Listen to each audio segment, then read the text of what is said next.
There are certain place names which inevitably evoke a mixture of emotions. Paris, the city of lights and extortionate prices. Rome, the glory of the ancient world and infuriating traffic jams.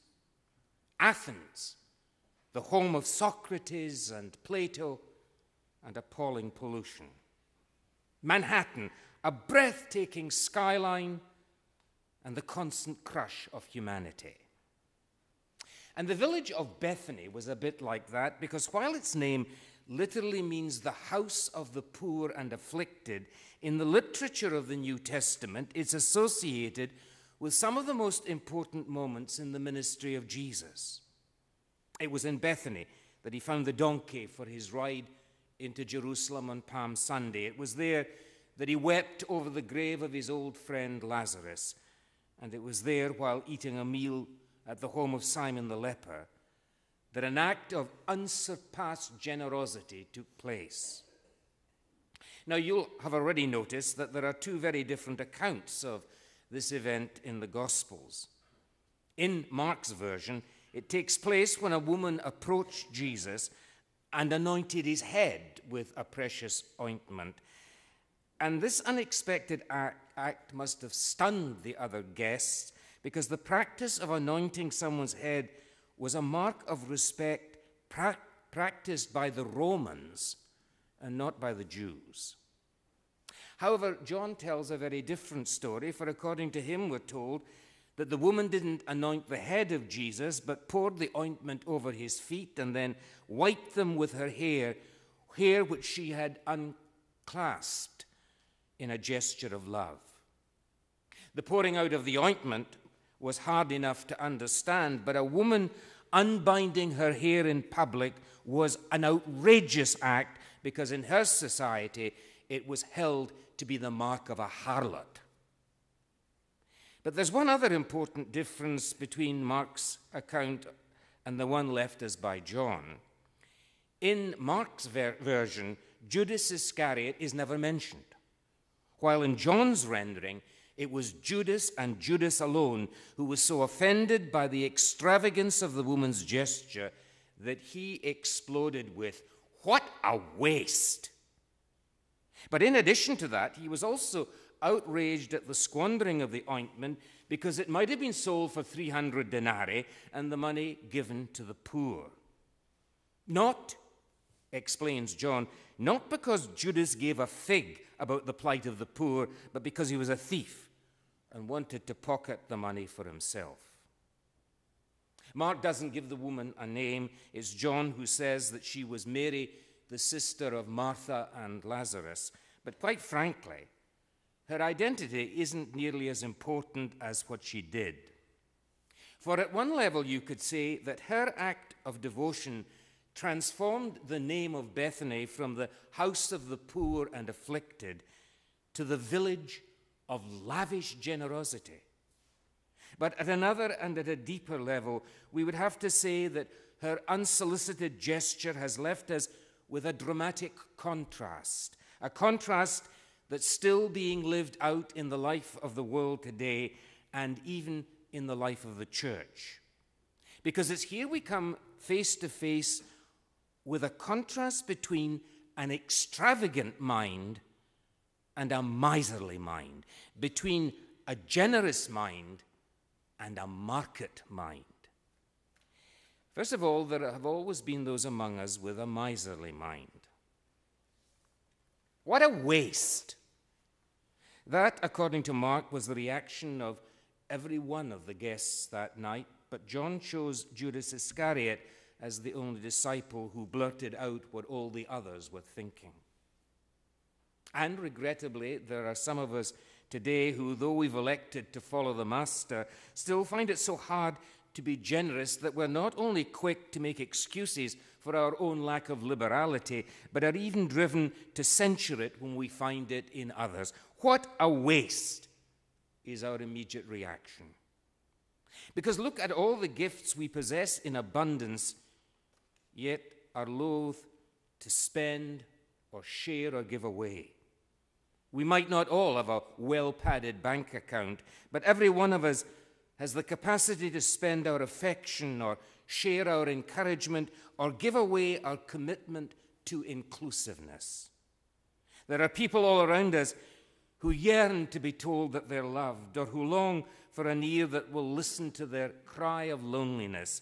But instead of responding to their needs, we make excuses and do nothing. And we justify our lack of caring by saying that they would probably be embarrassed by any excessive gestures of generosity. Sometimes we even say that there are certain people who don't deserve our spending or our sharing or our giving away. Her name was Helen Abercrombie.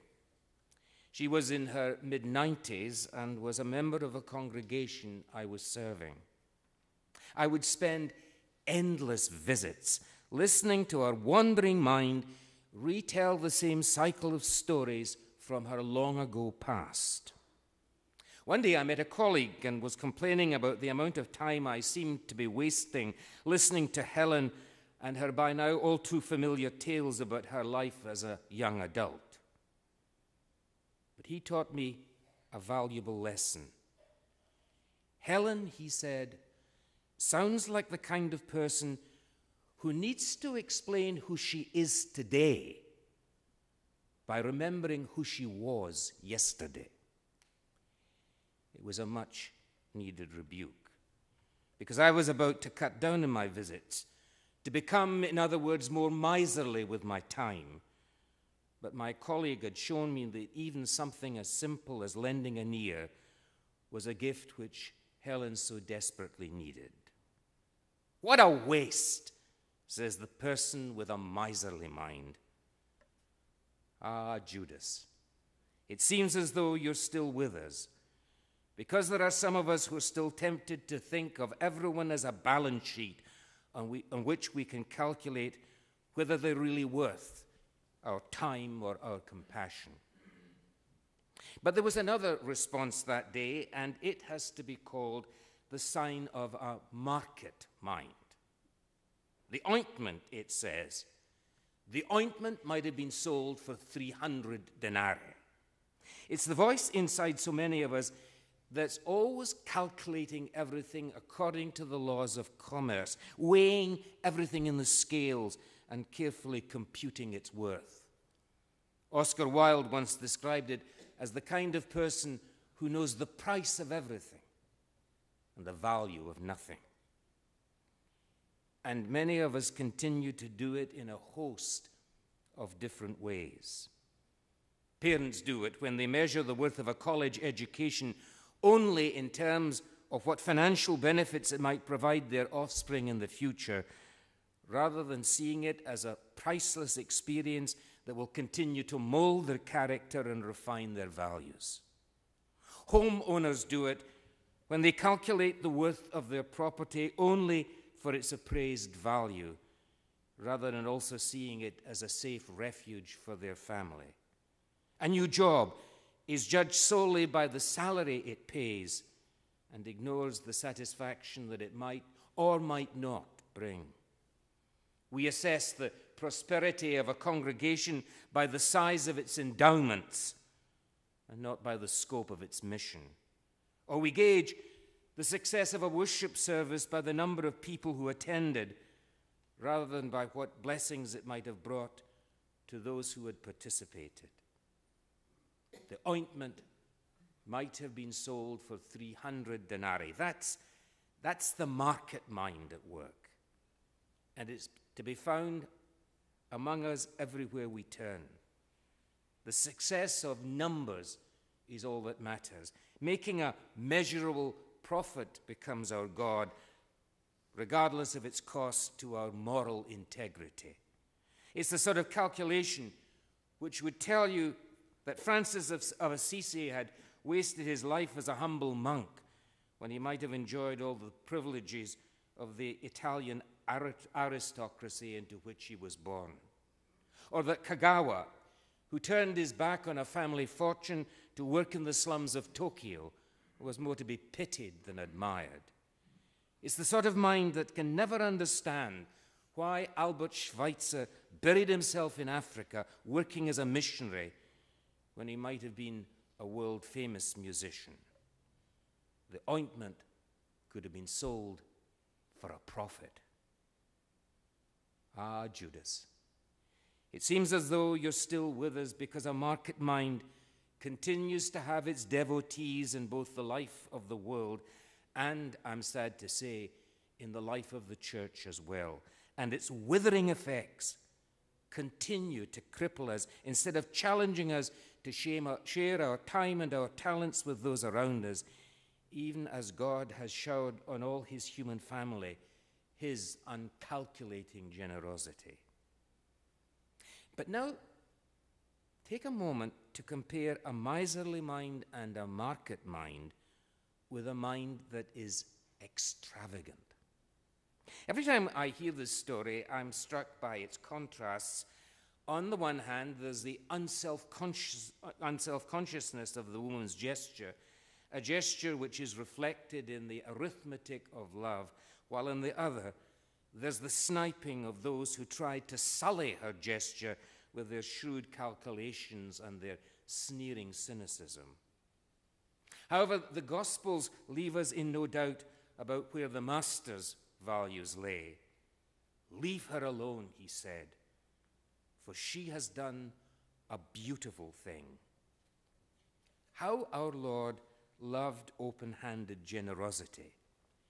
It's what caught his eye when a widow threw her last mite into the temple offering. It's what warmed his heart when a little lad offered him his picnic lunch of 5 loaves and 3 small fishes. And this incident is no exception. Wherever the gospel is preached, he said, what she has done will be told in memory of her, which is just another way of saying that the proclamation of God's kingdom and her kind of unrestrained generosity go hand in hand. There's a short story by O. Henry which reads like a commentary on this entire incident.